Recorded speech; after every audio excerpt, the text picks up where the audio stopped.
Hi friends. For the topic membrane separation, the definition of this topic is the process of separation of certain molecule species of a fluid by combination of sieving and diffusion. Membranes can separate particles and molecules, and it's over a wide particle size range and also molecular weight. As a basic idea, a solvent with a solute will passing through this membrane, and the permeate is the product that has filtered through the membrane. So here are four types of membrane. The first one is the reverse osmosis. Next is nano filtration, ultrafiltration, and the microfiltration.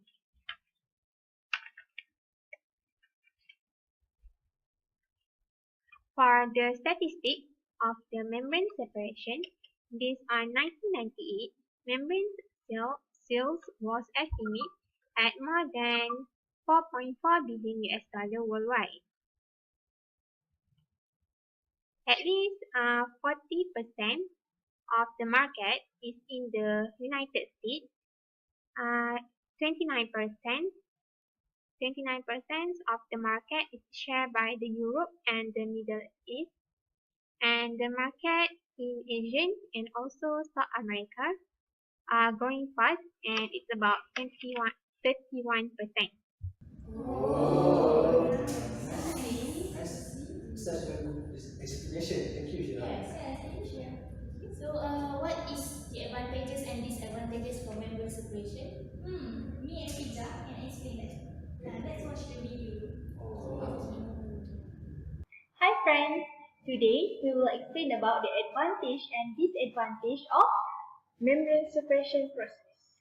Okay, I'll start with advantage of membrane separation. First, it saves energy. Energy consumption is very low as there is no phase changes. It can recover both concentrate and permeate, thus can be used for further process. It also has low temperature operation because almost all processes proceed at room temperature. Thus, they can deal with compounds that are not resistant at high temperature.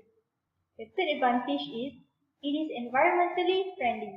It uses simple and non-harmful materials, thus not polluting the environment.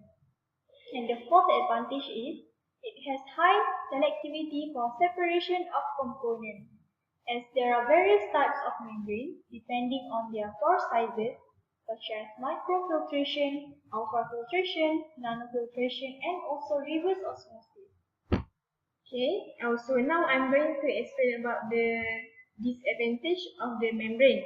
So despite of all of the advantage, there is also several disadvantage of by using this membrane.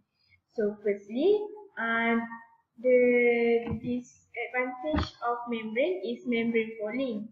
So membrane fouling is the most common or major problem of membrane where there is solution or liquid particle that are deposited on the surface of the membrane, so that the membrane performance will be degraded.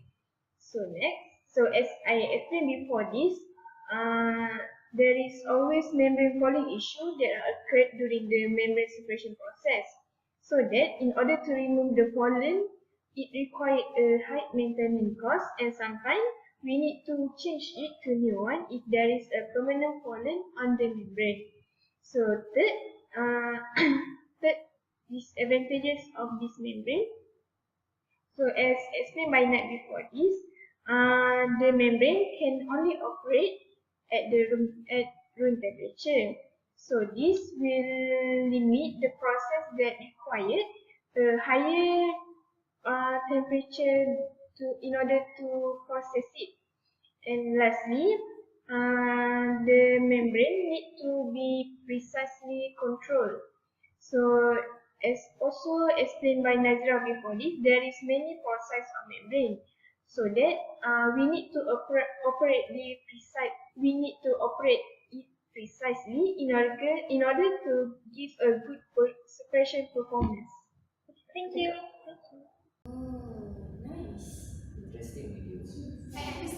Yeah, it's a good video. So now I want to share about the cost or economic issue in the membrane separation. So I have some video to show all of you. Okay, let's see video. Alright, now I will discuss about cost or economic issue in membrane technology. So there are a few factors that often drive the cost to be up and down. So the first one is sample characterization, which means if our sample, how dirty our sample is, it is heavy contaminated or not. Which if it is heavy contaminated, so it needs a pre-treatment, so it leads to a high cost membrane. Next, flow rate. Flow rate means how much flow rate that we need to be supplied, based on the production that we want. And lastly, the construction material, either PVC piping, stainless steel piping, or others. Okay, now we move to the most important part, which is the factors that we need to consider when pricing a membrane system. Okay, so the first one is upfront planning. Upfront planning means the concepts and design we want when we want the membrane system that we want to build in our company. Next is space requirement. Space requirement is the size of the membrane system and also the plant location in our company. For installation rates is either pre-packaged modules or built-in facilities. Next, for the level of system automation needed, it's either without the operator or with human help. Next, for the shipping cost, we need to consider. Besides, we also need to consider about the turnkey and pre-packaged system. We need to have a fabrication shop that is highly knowledgeable about the system. Next, about the operation cost, we need to look the pros and cons for the initial and also the long term of investment of our member system in our company. And lastly, of course, the possible cost and fees involved, like the taxes and utility costs. That's all. Oh, I see. So, it means the cost of the membrane separation is based on several factors. Yes, it depends. Okay. So what's the application of membrane separation in industry? The application of membrane separation in industry is Basically, there are four major applications, which are water and wastewater, bioenergy or chemical and biomedical, third, environmental and energy applications, and lastly, gas separation. So now let's look at the example of water and wastewater, which is membrane bioreactor (MBR). MBR is a new water treatment method in this era because it can treating water and various facilities from small septic tanks to larger wastewater treatment plants, factories, and hospitals. So, in the conventional activated sludge method, sludge is separated into solid and liquid in settling tanks. This is called as clarification. On the other hand, MBR separates activated sludge using a membrane module. MBR has a high level of water treatment capability. Dirty wastewater can be treated to form transparent clear water. MBR, which combines with a membrane module with the activated sludge method, is a sophisticated technique which makes possible the recycling of water. Now we look the example in biotechnology and biomedical, which is tangential flow filtration for virus capture (TFF). So at this point in the process, TFF is used to concentrate and filter the GFP product stream.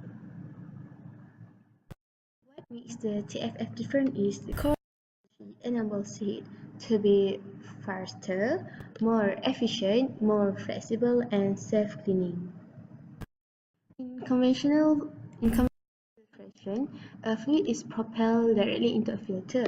The particles within the stream that can't fit through the pores of the filter build up at the filter surface, eventually clogging it.